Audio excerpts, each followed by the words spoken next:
Okay, let's unpack this.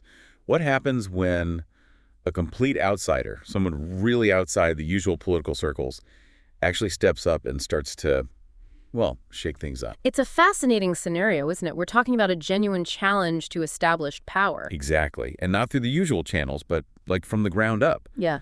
Today, we're doing a deep dive into a really compelling story like this happening right now. We're focusing on Harka Sampang in Nepal, using some really insightful material we've looked at. It's almost a case study in people-powered governance. Yeah, a people-powered shift. And for you listening, especially if you value getting to the heart of complex stories quickly, this is really worth paying attention to. It's a totally different take on leadership and how change can happen.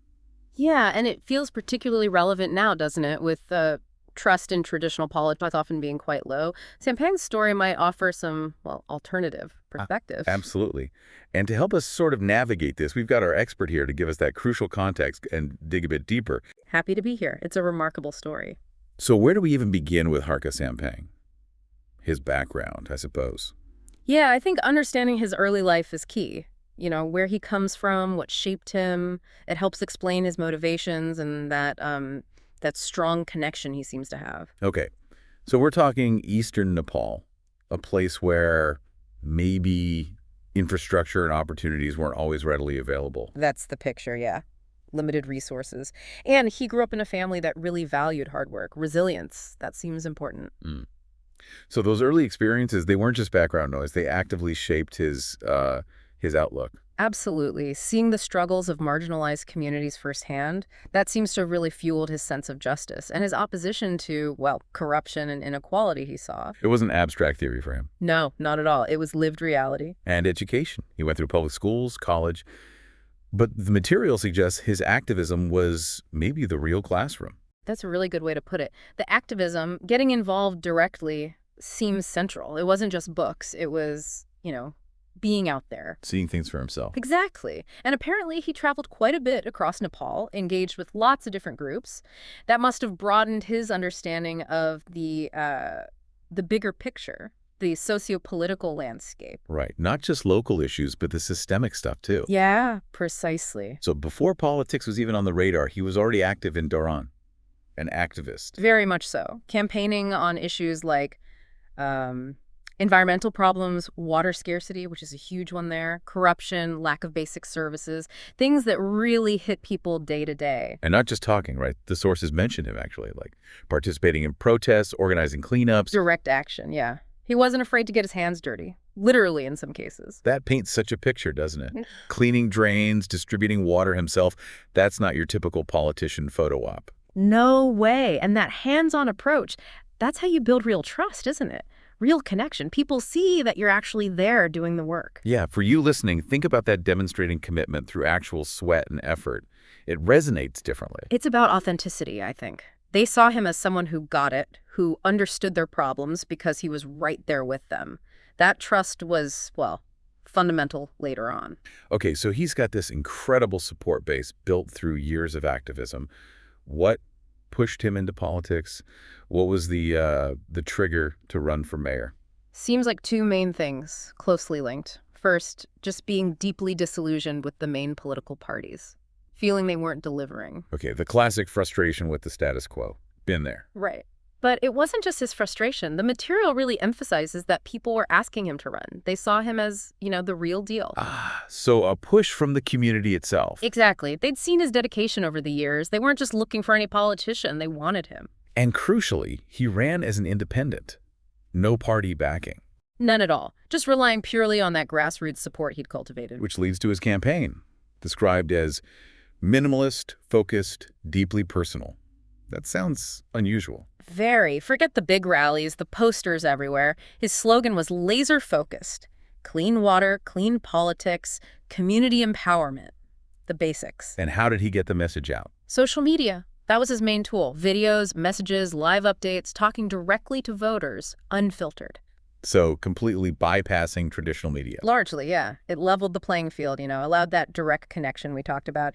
For you listening, it's a great example of how tech can disrupt old ways of doing politics. It's such a contrast. Not polished speeches, but him, Walking the streets, door-to-door talks, these raw speeches. Yeah, very unfiltered. And the focus was always on fixing the basics, as the text puts it, the stuff that makes a real difference in daily life, not grand, abstract promises. And that clearly struck a chord. Hugely. Addressing those immediate, tangible problems was powerful. Plus, his social media stuff apparently went viral sometimes, videos of him, like, confronting officials or standing up for people. Wow, that kind of authenticity travels fast online. It really does, and it especially connected with younger voters, first-time voters, who felt totally alienated by the old guard. And then he actually won, which wasn't just a surprise, it was a shockwave, right? A huge shockwave through the whole Nepali political system. It wasn't just a local thing, it signaled something bigger. It showed that maybe authenticity and grassroots power can actually beat the established machine. Yeah. A lesson many are looking for globally, I think. Absolutely. The victory itself became symbolic. It showed that, yeah, ordinary people coming together could challenge the old ways. Money, connections, they weren't insurmountable. And the reaction. People started calling him the revolutionary mayor. Pretty much immediately, he became this national figure overnight. People in other parts of Nepal were literally saying, we need a Harka Sampang here. Wow, so he tapped into something really deep. A real hunger for a different kind of leadership, I think. One based on, integrity, accountability. His win gave people hope that change was actually possible. So he gets into office. Yeah. And does he suddenly change? Start acting like a typical mayor? Seems not. The sources say he rejected the usual perks. No fancy car, just a bicycle, simple Right. clothes, kept his office door open. The total opposite. Huh. Walks the talk then. Apparently so. And he went straight for that big issue, the drinking water crisis in Dharan. How did he tackle it? What was his approach? Really interesting. Setting up public committees, getting citizens involved in decisions, making sure procurement was transparent, not just him deciding everything. So collaborative, participatory governance in action. Exactly. That's a great term for it. Getting people involved in the planning, the execution, giving them ownership. And the Facebook Live Q&As? That sounds incredibly direct. Yeah, just opening himself up to questions, unfiltered. It's about breaking down those walls between the leaders and the led, right? Making people feel heard, involved. Fostering that shared responsibility. But as you'd expect, it wasn't all smooth sailing. The material we looked at is clear about the challenges. Right. You can't shake things up that much without pushback. The established powers. Yeah. They wouldn't have just rolled over, surely. Definitely not. The text mentions significant resistance from, entrenched political forces, maybe bureaucratic elements who benefited from the old system. Resistance. And criticisms aimed directly at him. Oh, yeah. Being called confrontational, too emotional, inexperienced, those kinds of labels. How did he handle that resistance, say, from the bureaucracy? Any examples? Well, the sources suggest it often looked like delays.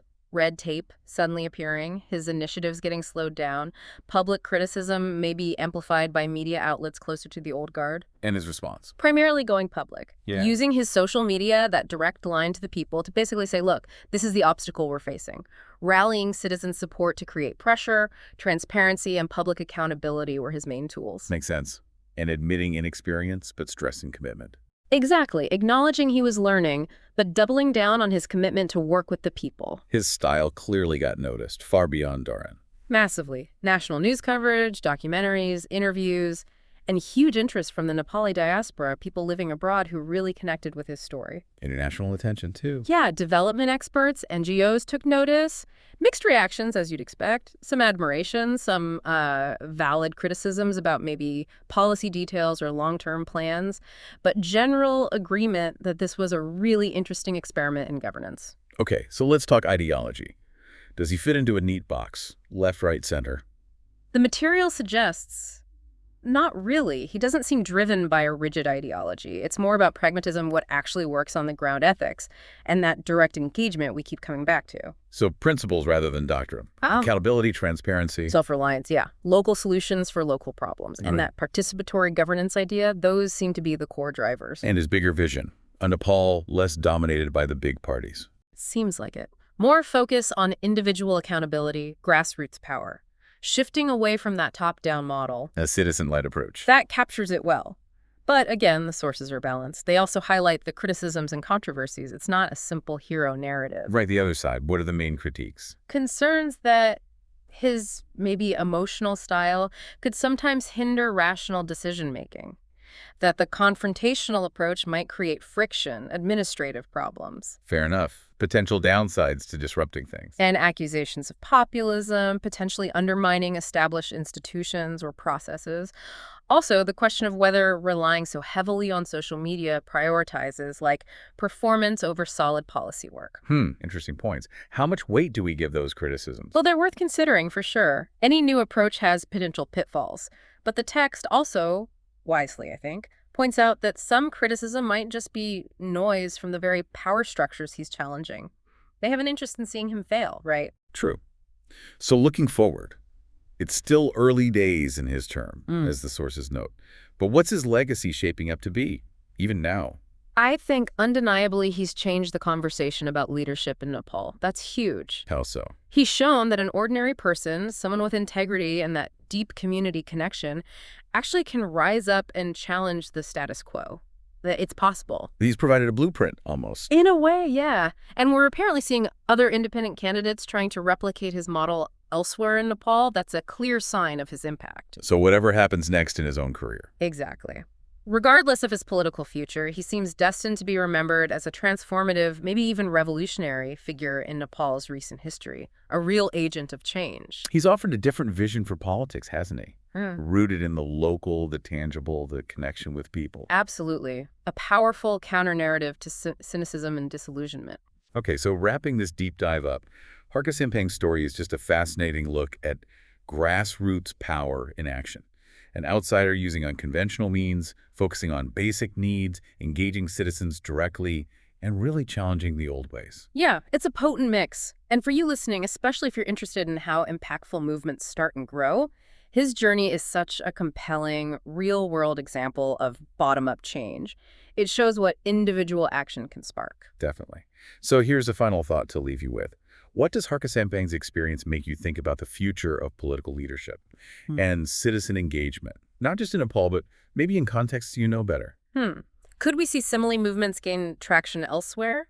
People challenging norms, tackling local problems in new ways? Something to think about. Could it happen in your community or in your field of interest? It certainly gives you food for thought.